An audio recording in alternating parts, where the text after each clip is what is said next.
अस्सलाम वालेकुम, this is Umair and welcome back now, बल्कि welcome back after a lot of time on my YouTube channel.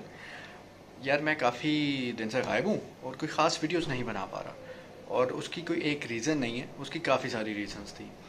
एक तो ये कि जॉब स्विच की, दूसरे शहर आए तो इतना टाइम नहीं मिल रहा था वीडियोस बनाने का। कुछ कंटेंट बनाने के लिए आपका माइंड रिलैक्स होना ज़रूरी है और आपके पास इतना टाइम होना ज़रूरी है कि आप सोच सकें कि मैंने जो कंटेंट बनाना है वो क्या बनाना है। तो मुझे बस इस टाइप का कुछ टाइम मिल नहीं पा रहा था। मैं अपनी लाइफ में कुछ ज़्यादा और ऑफिशियल चीज़ों में बिजी रहा, इसलिए वीडियोस नहीं बन सकी। और इसके अलावा इसमें से एक बड़ा रीज़न एक ये भी है कि मैंने पिछले दिनों कुछ एक ऐसी एक्टिविटी की जिसके बाद मैं खुद थोड़ा सा कॉन्फिडेंट नहीं था वीडियोस बनाने के रिलेटेड। लेकिन मैंने सोचा था कि जब एक वो प्रोसेस मेरा कंप्लीट हो जाएगा उसके बाद मैं एक वीडियो बनाऊंगा और इस पूरे प्रोसेस के ऊपर एक वीडियो बनाऊंगा, जो कि है हेयर ट्रांसप्लांट का। जो लोग मुझे जानते हैं उनको पता है कि मेरे बाल खैर पहले भी थे, लेकिन थोड़े से कम हो रहे थे, गिर रहे थे। तो मैंने एक इनिशिएटिव लिया अपने लिए कि मैं हेयर ट्रांसप्लांट करवाता हूँ।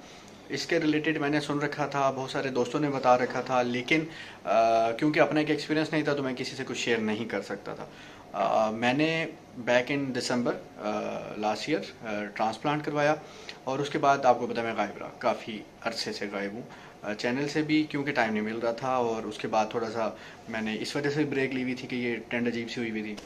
तो मैंने कहा अब क्योंकि काफ़ी हद तक रिकवरी भी हो चुकी थी मेरी, और अब मुझे आज थोड़ा टाइम मिला तो मैंने कहा इसके ऊपर सबसे पहली वीडियो बनाते हैं और बाकी वीडियोस इसके बाद बनाएंगे जो अपनी रूटीन वाली बुक्स के ऊपर, घूमने फिरने के ऊपर और खाने के ऊपर होती हैं। तो भाई चीज़ ये है कि जो ट्रांसप्लांट है उसके हवाले से मैं आपको सारी डिटेल बताता हूँ कि मैंने कहाँ से करवाया, ऑलमोस्ट कितने का करवाया। ऑलमोस्ट इसलिए कह रहा हूँ, एग्जैक्ट अमाउंट तो नहीं बता सकता।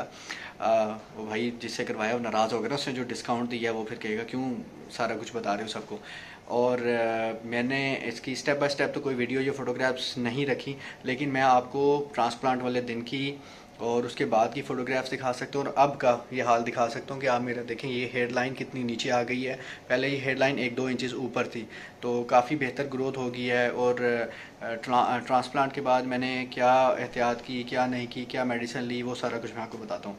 तो भाई ट्रांसप्लांट मैंने इधर पिंडी से करवाया क्योंकि मैं पिंडी में हूँ, और यहाँ चांदनी चौक में एक हैं भाई ज़फ़र भाई, उनसे मैंने करवाया है। तो जो भाई चाहेंगे उनको मैं उनका नंबर भी शेयर कर दूंगा। और ना सिर्फ मैंने बल्कि मेरे कुछ कोलीग्स ने भी उनसे मेरे बात करवाया, क्योंकि मैंने जब करवाया तो काफ़ी अच्छा रिजल्ट रहा।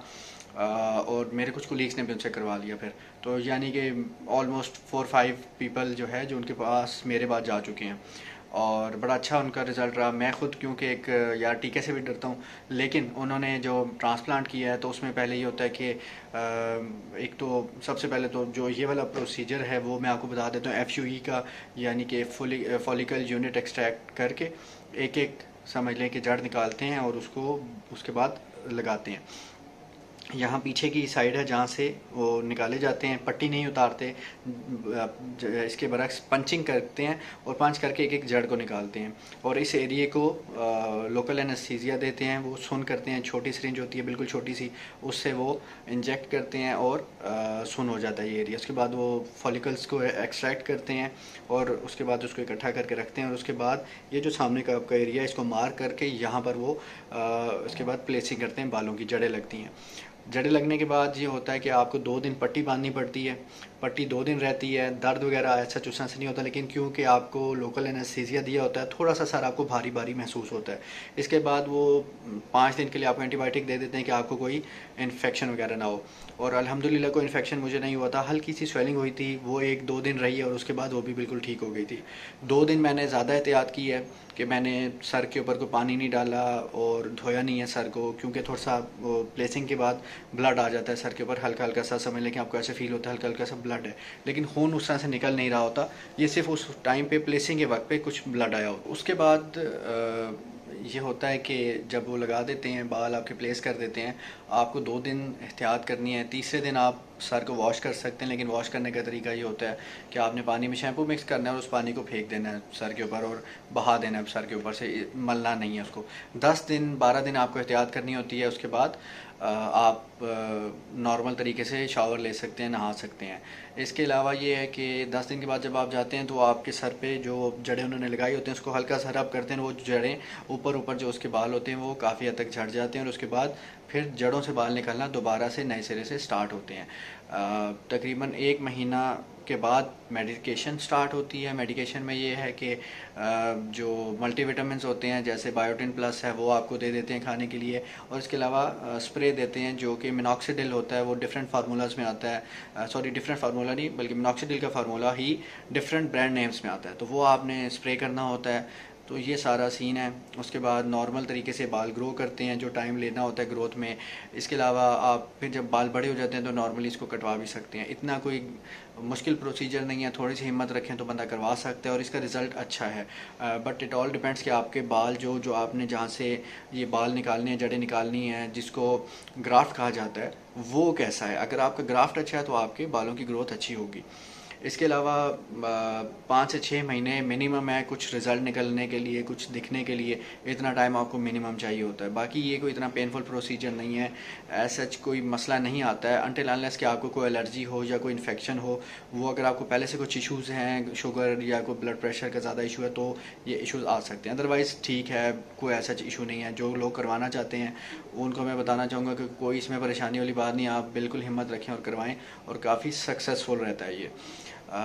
कॉस्ट डिपेंडिंग ऑन कि आप किस जगह से करवा रहे हैं, आपको कितने ग्राफ्ट लग रहे हैं, तो डिपेंडिंग फ्रॉम ऑन दैट आपको ये फ्रॉम 50,000 टू 200 के भी कॉस्ट कर सकता है और इवन उससे भी ज़्यादा कॉस्ट कर सकता है। तो मैंने जहाँ से करवाया है उन्होंने बड़ा रीज़नेबल बिलो 100 के उन्होंने मुझे कर दिया था ये, तो काफ़ी अच्छा रहा। तो मैं तो रेकमेंड करूँगा जो भी लोग करवाना चाहते हैं, लाजमी नहीं कि आप पूरी तरीके से गंजे हो जाएं, लेकिन ये कि अगर आपको थोड़ा सा भी आपकी हेयरलाइन ख़राब हो रही है तो आप उसको अगर मेंटेन करना चाहते हैं तो आप ये करवा सकते हैं और बड़ा ही अच्छा रहेगा और आप खुद कॉन्फिडेंट फील करेंगे।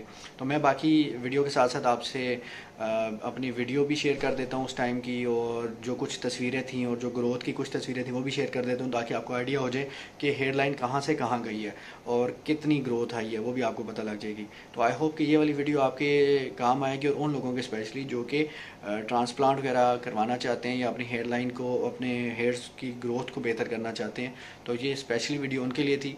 और इंशाल्लाह और वीडियोस बनाऊंगा, साथ साथ आता रहूँगा वीडियोस के, और जो मेरी नॉर्मली वीडियोस आती हैं वो भी इंशाल्लाह आती रहेंगी। तो सी यू अगेन, अल्लाह हाफिज़।